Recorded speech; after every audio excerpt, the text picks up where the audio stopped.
Good morning, everyone, and welcome to our latest TMA virtual briefing, where we will be discussing an issue that has become increasingly important to manufacturers, educators, parents, and students across Illinois: the impact of the state's upcoming two-year foreign language mandate on career and technical education programs. My name is Rich Carter. I'm TMA's government affairs consultant, and I'm joined by my colleague, David Curtin, TMA's lobbyist in Springfield, who's going to moderate this important discussion today. Let's get to it, David. Okay, thanks. And we have Terry Stroh here, who's the Northern Kane County Vocational Education Director. And State Senator Willie Preston was going to join us this morning. He just called 5 minutes ago and said that he has a hearing that just popped up. And so if it doesn't get done, it doesn't get done. But we're going to go with the program here. Terry has a lot of information to share on this important issue. Many manufacturers rely on a pipeline of CTE workers right out of high school, and I know a lot of our members do, but there's a big concern that an upcoming foreign language mandate is going to crowd out CTE courses for those students, could cut them in half, and not provide the well-trained CTE workers after graduation. So, Terry, you're seeing this on the ground with students every day. What would this actually look like if this this mandate, which hasn't come into effect yet, but we're trying to stop it? What would that look like on the ground with your students? Yeah, good morning, and thank you, David, and thank you to the TMA for having me here this morning. For students, this would limit their choices as far as classes they want to take. Right now, there are mandates out there for math classes, English classes, social studies, things like that. This would add now 2 years of a world language, also including American Sign Language, that students would be required to take during their high school career. This would then give them fewer choices or fewer spots in their schedule Mhm. to allow them to take career tech ed courses that many of these students really enjoy, but they also see themselves going into the trades or going into some of these career areas. So, kind of limiting their exposure and then making them wait until after they're out of high school and maybe going to the community college, which then slows down the pipeline for employers. We have students that are coming out of our programs with things like experience in manufacturing and using CNC machines. Mhm. If they're not able to take those courses, now they're not having that experience. Now they're not as experienced to come into that workforce right away. So that's a big piece there. I think the other piece we talk a little bit about is the impact of how many teachers are out there and available to even fill this mandate right now. So those are the big things we see right now. Okay. Okay. Well, there's legislation in the General Assembly which Senator Preston is sponsoring. He actually drafted it to provide for not getting rid of the mandate, but actually allowing CTE students to take students to take CTE courses to fulfill the mandate. So it wouldn't take the mandate out of law, but it would say that they could continue taking their CTE courses to fulfill the mandate. And would that solve the problem? Is that a good solution to the problem? Yeah, I think that's an excellent solution to the problem because it helps us continue to fill that pipeline for at need or high demand jobs that are out there right now, especially in all of our areas. Hmm. In my region, Northern Kane County, so the Elgin area, we have a lot of manufacturers who are looking for employees. And how do we help give them those employees? It's through these CTE programs. And how do we help fulfill that? So adding in there that it's a CTE or it's a world language mandate would now give that choice back to the students and back to the families on what they want to focus their time on. The majority of our students who want to go to university, they already know the requirements for getting admission into University of Illinois or any of the other major universities. They know that they have to take 2 years of a world language in order to get in. So instead of mandating it, we're saying give the choice back to the families and the students. Right. And in a couple of years, this mandate would take effect.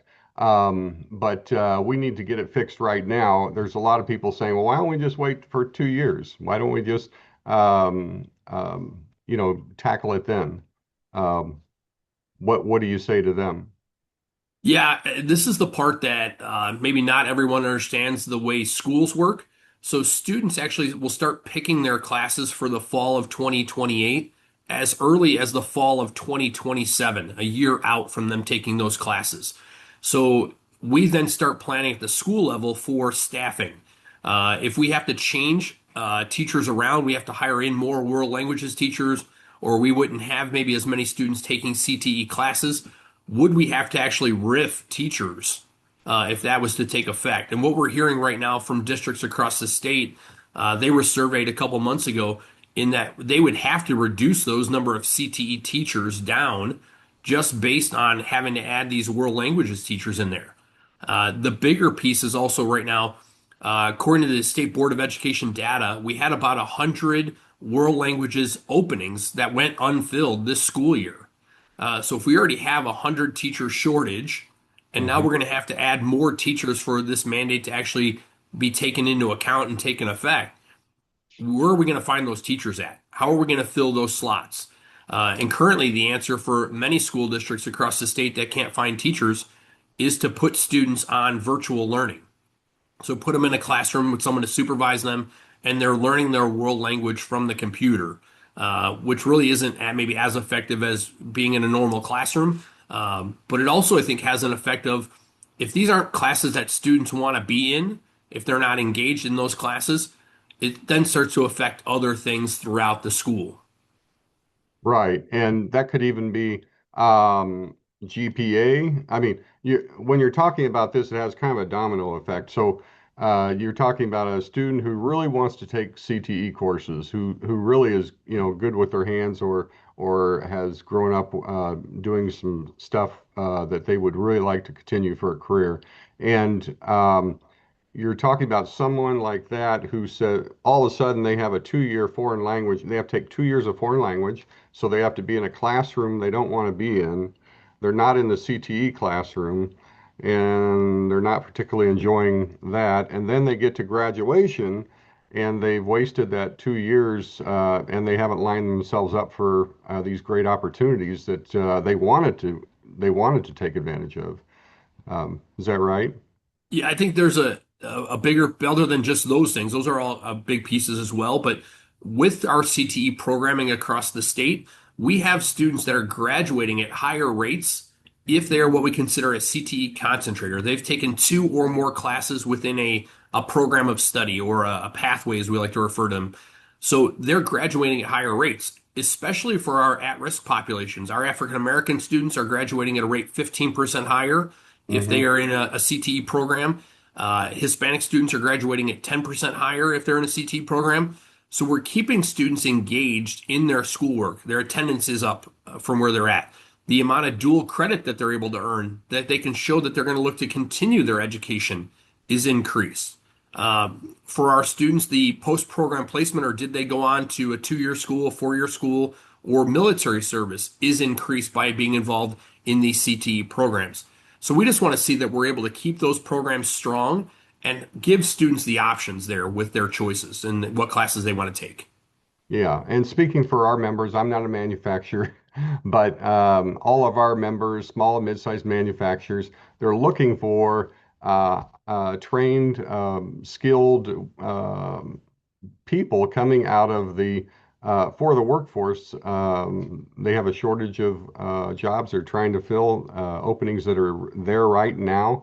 So this is an important issue for them because if it creates even a worse shortage if they're not be able to hire. If it cuts the CTE students coming out of high schools by half or something like that, that's just devastating for us. Um, Looking for workers right now, workforce shortage. But let me ask you on this. We're getting to the real Springfield question. Lobbying here in the Illinois General Assembly. It's very, very busy, and as we know, Senator Preston is taken up by that last minute busyness. So, but he does have his bill, Senate Bill 3070, and there's another bill that would provide for a student to um, opt out of the CTE classes if they go to their guidance counselor with their parents and sign a form. Would that sort of solution also work? Because I know that's in another bill that's being offered by another senator who actually was responsible for this mandate. So she has a little bit of input into this. Yeah, I think the biggest piece is what's important for the career and for the life of those students. How do we help them be successful, right? Whether they go to college or whether they go into a career, how do we Mhm. help them be successful? I think myself as well as other CTE directors or regional directors around the state would love to see the CTE mandate side of it, or the option to take CTE courses or the world languages mandate stay in there instead Mhm. of students just being able to opt out of the world languages mandate, Mhm. only because we want to make sure those students have the right skill sets when Mhm. they come out of school. What's going to help them be successful? A bigger piece is for many businesses that I work with, we're trying to create a pipeline for students to come from our CTE programs into our internship program. Let the students get to know the companies, let the companies get to know the students. And in many cases, these companies are offering apprenticeship programs. So they're helping to pay for the education for these students. So we're Mhm. really creating another financial barrier for some of these students as well. Whereas kids may not have, or students may not have the experience coming out to get into one of those apprenticeship programs, we want to be able to have them with that opportunity. Great. Yeah, and it's such a great program, and in fact, it needs to be expanded, not reduced, because it's. I know a lot of our members are taking advantage of it. The kind of the pipeline from high school to their companies with internships, and then a lot of our companies are not, but they're waking up to the fact that these are going on, and uh, we're trying to encourage participation. So. I think what we'll do is, Rich, if you have any other questions, we have questions that TMA members can type into the chat box while you and I have been talking. So we can go to those questions, or Rich, if you have any other questions that come to mind, um, I can throw it back to you. So. Sure. Thanks, David.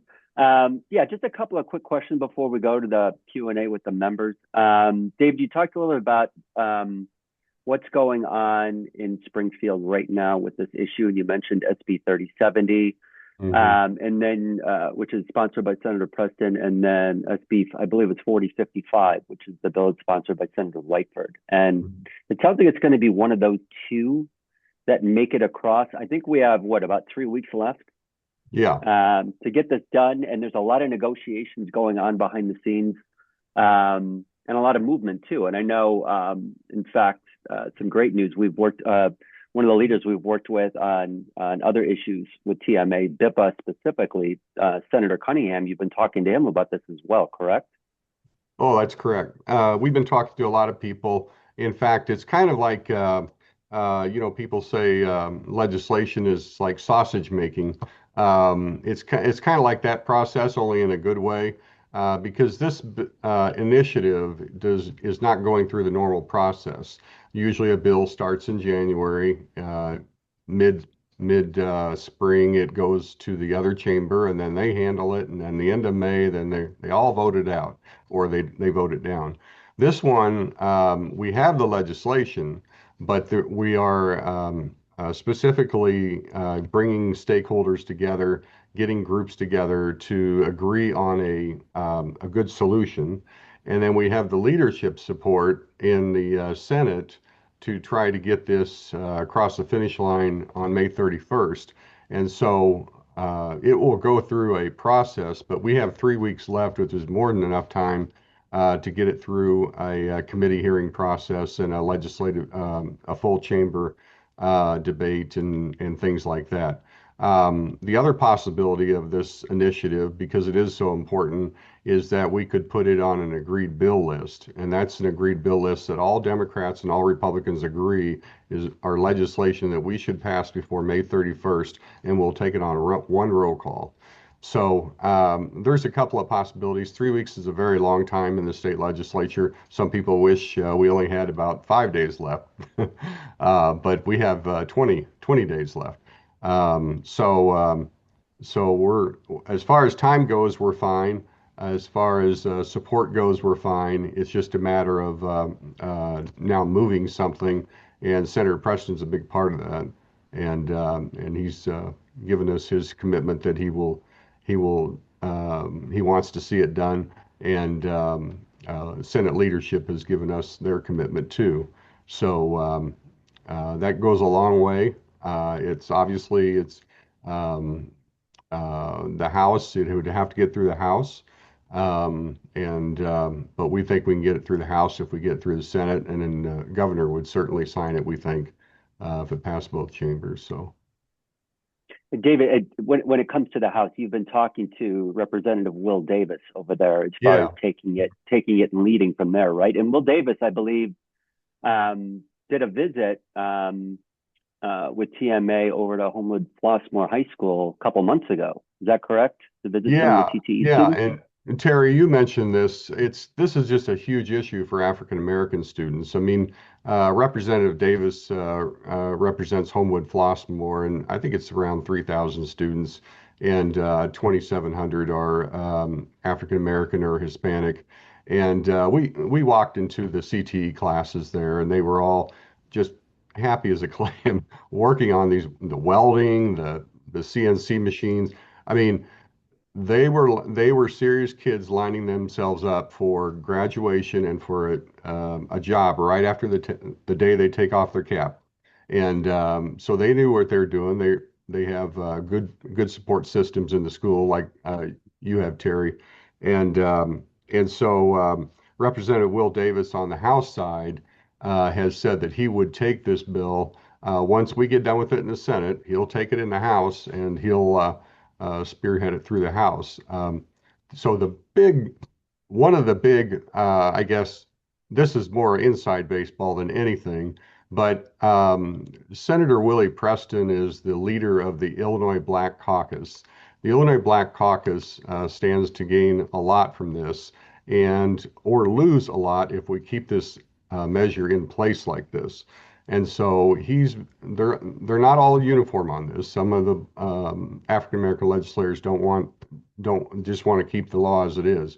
But we think we've got enough support to move this. Certainly on the other side of the aisle we do, but we have to lead it through the supermajority, and so we think we've got a good shot in the House and the Senate. Representative Will Davis is a member of the African American Caucus in the House. And so yeah, that's a good point, Rich. Great. Yeah, and also I think it's important for people to know too, this is not just a TMA-led effort. You're working with a lot of different groups, and I know, Terry, you're working with a lot of groups too, especially on the education side. I believe a lot of the statewide education associations that represent superintendents and school board members are all pushing for this as well, because they're really concerned about the lack of world language teachers out there and how they're going to be able to meet this mandate. So I think that's, it's important to note that there is pressure coming from a lot of different groups to get this done, which, gives us a lot of hope that something can happen in the next 3 weeks. All right, great. Well, we're going to jump into some questions then. For those of you who are on your computers, or if you're using the mobile app, you can type your question and submit it through the Q&A tab on the Zoom control panel. And then I'll read the questions and ask either David or Terry to answer them. All right, first question, we had someone pop a question in the box already, is how can TMA members help get the measure through the legislature? David, maybe you want to take this one? Yeah, there's a couple of ways. One is, Terry, at the local level, how much people want to see this changed, at least in your circles and everything. But sometimes it's not all widely known, because all we're doing here in Springfield is talking about the budget. And so it needs to. The reason it's gotten to this level is because of all the TMA members and manufacturers and other stakeholders, the Superintendents Association and whatnot, and your group making this an issue that we need to deal with now, and we need to deal with it because a lot of people don't want to deal with it. There are a couple of things that our members can do to really help us out in TMA out in Springfield. The first thing is to talk to their state senator or state representative, or both. Actually, as a U.S. citizen, you have one state senator and you have one state representative representing you in Springfield, and it's really it kind of a lot of people think, well, I'm only one person. Yeah, but you would you when we're down here in Springfield, if we tell them that um, that so and so is in your district or your company is in their district, their eyes light up and they take very serious your opinions. So don't think that they're just kind of talking to thousands of people and they don't hear you because it's very serious. If you're not in their district, then they just kind of they don't do much. So it's best if you can call them. Or at least their office and express your opinion. And it doesn't take more than 5 minutes. And then the second thing you can do is there will be an opportunity between now and May 31st, or there should be an opportunity to file an online witness slip in support of this legislation. And just keep track of our TMA emails because we'll be alerting you to the time that you can do that. And again, it's real easy to do, and we'll tell you how to do it. But those are the two best ways to communicate uh, to to Springfield via your legislators or via the online witness slips. We can't do a witness slip right now because it's not in committee right now. But once it gets in committee and there's a hearing, we'll be able to file witness slips online. You can file it from anywhere in the world as long as you have a computer. So. Thanks, David. Terry, before I wanted to give you a chance. I know we talked a few minutes before we started today just about kind of your position and who you represent and how you're one of, 55 of you across the state of Illinois. I thought it was very interesting. And I think TMA members up here would be really interested to learn kind of what you do, who you represent, and who the others are that are kind of in this region up here. Sure. So I represent Northern King County Regional Vocational System, and it's a consortium of school districts U46. So Bartlett, Elgin, Larkin, Streamwood, South Elgin High Schools. I have District 300 in Algonquin, so Dundee Crown, Jacobs, Hampshire High School. I have Central High School in Burlington, and then I have both St. Charles High Schools that I represent with all things career technical education. As you mentioned, there are 54 of me across the state. We have all the different regions, work with our high schools on everything that is grant related. So we do our grant applications for both state and federal grants to support career and technical education. Working with those school districts on what are the offerings we have, what are the classes we're helping offer, but also getting out and making partnerships with our business community so that the business community can see this as a partnership and as an opportunity to have students come in. My region, we have right now this summer about 310 students that'll be out in paid internships. I think I had written down this morning, 62 of those are going to be in engineering, manufacturing, and the trades. So quite a few students there. The main piece I would ask TMA members to do, if you don't know what programs your high schools are running, we're at the end of the school year, so I wouldn't say don't call now, but get to know myself or the regional director in your areas to get out and see what the programs are that are running, and let students be able to come out and see your companies. Many of our students don't know, kind of what a lot of companies do. You drive by and there's no windows to show what's going on inside, so you don't know what's made or what's being done in a lot of those companies. But inviting students and inviting teachers and counselors in to see that helps to spread the word on those types of things. In my region, we run Manufacturing Month tours in October. This past October, we had about 600 students that went out and visited 24 different companies around the area to see what they make and what they really do. Dave, we talk a lot about the trades and the CTE programs. But a lot of these programs are also geared toward college-going students, students that want to do engineering. both mechanical, electrical, engineering, and we have companies that hire those students as well. So how do we continue to build out some of those pieces and really get to have people see what is actually going on in the high schools? I've had a number of companies come out and say, wow, you teach the trades and things still in school. We didn't think that schools taught those kind of things anymore. So learning more about that and then being able to invite your reps and your state senators out to your companies so they can see how you've worked with the schools, have them come out and see what you make, and how this is a really important pipeline to continue to grow. Great. That's great. Thanks, Terry. On that line, we do have a question from a TMA member, Terry. The question is, how can we determine who our regional director is? And I know this particular TMA member is based in Elmhurst. So I don't know if you know who that would be or how he could contact them, or just in general, how would our TMA members find out who their regional director is? Terry, you're unmuted. I can find the link here. I can send it to David so he can send it out with a list of all the directors for all that are across the state. So that way you can start to figure out which districts you're in, what areas you're in. Elmhurst, starts to get into DuPage and the Technology Center of DuPage. They have a great tech center there with programming. You look at high schools in that area, like Lake Park has a great manufacturing program. Proviso West has a manufacturing program there. So there's a lot of different options there for people to get involved with, but I can send David the link so he can send it out to everybody. That's great. Thanks so much, Terry. All right, we do have another question, and we're getting towards the end. This might be the last question. The question is, Mr. Stroh, what are some of the CTE classes you've seen that provide the best opportunities for students after graduation? Are there certain career fields offered in high schools that are more in demand today than others? Terry? Yeah, great question. Part of our job is when we do what we call a local needs assessment every 2 years, and then a comprehensive needs assessment every 4 years. We look at what the job market really is. So for and it depends region to region, what companies are there and what they're looking for.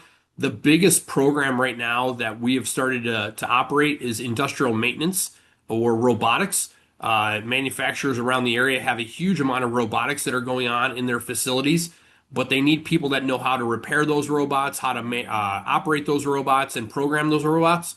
But then also, how do you repair all the machinery that's being used across those manufacturers?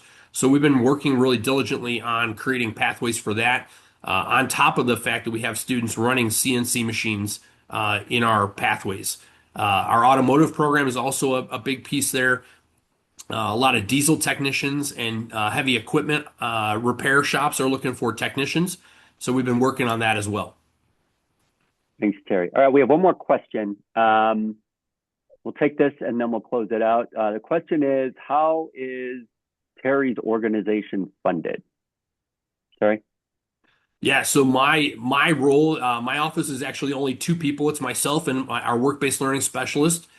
We are funded through the state and federal CTE grants, along with funding from the school districts.